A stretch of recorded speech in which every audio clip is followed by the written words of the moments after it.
Most people picture innovation as a flash of genius, a light bulb moment in a lab.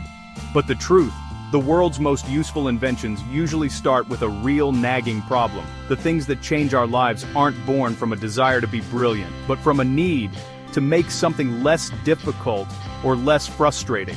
Forget the myth of the lone genius. The real secret is noticing the small annoyances and being willing to fix what others ignore. These aren't glamorous challenges. They're the squeaky wheel, the leaky faucet, the tool that keeps breaking. Within that frustration lies the seed of a genuinely useful idea. The people who see problems as opportunities are the ones who create things that matter, even if they never set out to be innovators. We're taught to study the successes, but the real lessons are in the failures and the messes. Innovation is a messy business. It's a process of elimination, of figuring out what doesn't work until you stumble on what does. It's less about a single moment of inspiration and more about a stubborn journey to fix something. So let's talk about the real world, a world full of imperfect systems and jobs that need doing. The best ideas are hiding in plain sight, waiting for someone to get annoyed enough to do something about them. Over the next few minutes, we'll look at stories of people who did just that. They didn't have a grand plan to change the world. They just wanted to solve a problem and ended up creating something remarkable. It's a lesson I've seen time and time again in the dirtiest of jobs. In 1968, Dr. Spencer Silver at 3M tried to create a super strong adhesive, and failed. Instead, he made a weak glue that could stick and peel off easily. For years, it sat unused. No one saw the point. Enter Art Fry, a choir singer frustrated by bookmarks falling out of his hymnal every week. Remembering Silver's useless glue, Fry wondered, what if I put that on my paper scraps? He tried it. It worked. The problem was solved. That's how the Post-it note was born. Not from a grand vision, but from the collision of a failed project and a real-world annoyance. It took someone experiencing a problem firsthand to see the value in something everyone else dismissed. Sometimes, the most brilliant ideas are just practical solutions to the little things that drive us crazy. Innovation isn't always about inventing something new. It's about connecting the dots between problems and overlooked solutions. The Post-it note is now everywhere, but it started as a fix for a simple, persistent frustration. That's the real story of how innovation works. It's not about genius, it's about noticing what's broken and daring to fix it. The next big idea might be hiding in your own daily annoyance. All it takes is a fresh look at a failed solution. James Dyson wasn't aiming to be a billionaire. He was just fed up with his vacuum cleaner losing suction. Every vacuum on the market had the same flaw. As the bag filled, suction dropped. Most people accepted it. Dyson didn't. Inspired by a cyclone tower he built for a factory, he wondered, what if I could use that principle to separate dust in a vacuum? He built over 5,000 prototypes, failing again and again for 5 years. Vacuum companies weren't interested. They made money selling bags. But Dyson persisted, perfecting a bagless, cyclonic vacuum that solved the problem. His story isn't about disruption for its own sake. It's about refusing to accept a broken system. Innovation started with a dirty carpet and a stubborn desire to fix it. Sometimes the best ideas come from the people who are most frustrated. Dyson's journey proves that persistence and personal struggle can lead to real breakthroughs. It's a dirty job, but that's where innovation begins. Necessity is the mother of invention, but it's more than that. Necessity gives you the blueprint. Real problems shape real solutions. You're not dreaming up ideas in a vacuum, you're building to fit a need. Like building a bridge, you don't do it for fun, but because there's a river to cross. The problem dictates the design. The same goes for everyday innovations, a bookmark that won't fall out, a vacuum that won't lose suction. Solutions born from real-life challenges are effective because they're tailor-made.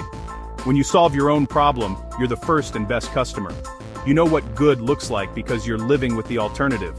This hands-on understanding is an advantage you can't get from market research. The logic is simple. Find a genuine point of friction in your life, observe it, and let frustration guide you. The problem itself tells you what to fix and when you've gotten it right. The best ideas aren't pulled from thin air. They're forged in the fires of necessity. The problem isn't the obstacle, it's the path. If you want to innovate, start by getting frustrated. That's where the blueprint for change begins.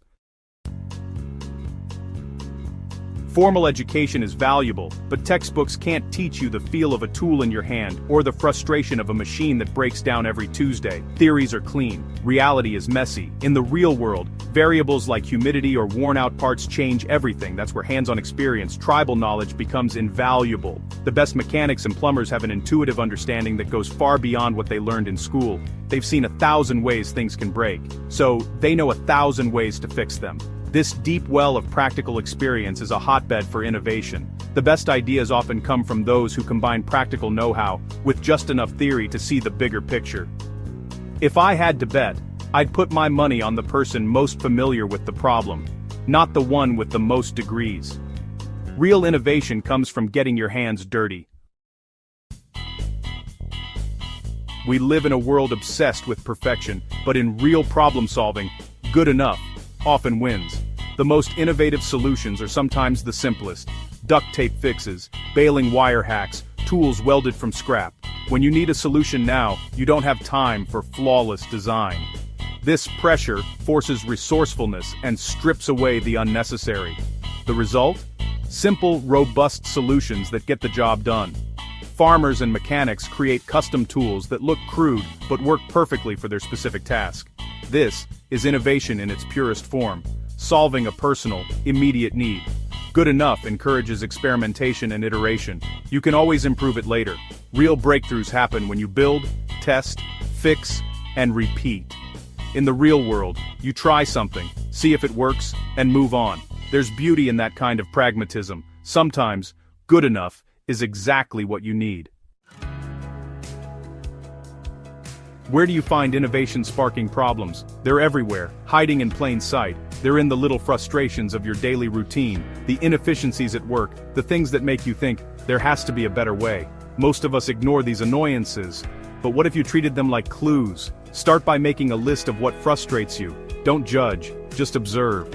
You're not trying to invent the next big thing. You're training your brain to see the world as a series of improvable systems. Every job has its own dirty jobs. Tasks that are inefficient or just plain dumb. These aren't just complaints, they're opportunities. The first step is to fall in love with the problem. Understand it inside and out. Talk to others who experience it, learn its nuances, and immerse yourself in the challenge. Your own dirty job is out there, waiting for you to notice. All you have to do is be willing to see it, and get your hands dirty fixing it. We picture innovators as famous CEOs, but the real world is full of unsung heroes. Factory workers, nurses, teachers, and farmers quietly solve problems every day. They don't get patents or headlines, but their contributions matter. I've met a sewer inspector who built a camera car to inspect pipes, and a bridge painter who invented a safer scaffold. These people wouldn't call themselves innovators, they're just getting the job done. Their small improvements ripple out, saving time, money, and even lives. A nurse who organizes a supply cart better saves hours over a year. A mechanic's custom wrench makes the whole shop more efficient. These incremental changes are the bedrock of real progress. We need to redefine innovator. It's not just the CEO, but anyone who sees a problem and tries to fix it. Their hands-on knowledge is a resource we can't afford to overlook. Next time you see a clever homemade fix, appreciate it. You're looking at a true innovator. The most meaningful innovations come from mundane struggles, not from a quest for fame, but from a desire to make things work better. The world is full of broken, inefficient, annoying things. The challenge is to see problems as invitations. You don't need a fancy lab, just curiosity, and the courage to ask, is there a better way? The stories of people who turn struggles into solutions are everywhere, if you know where to look. Progress isn't just for geniuses, it's for anyone willing to engage with the real world. So, keep your eyes open. Pay attention to the grit and grime of everyday life. Don't be afraid to get your hands dirty. That's where the real opportunities are hiding. Subscribe to keep exploring the stories of people who make civilized life possible.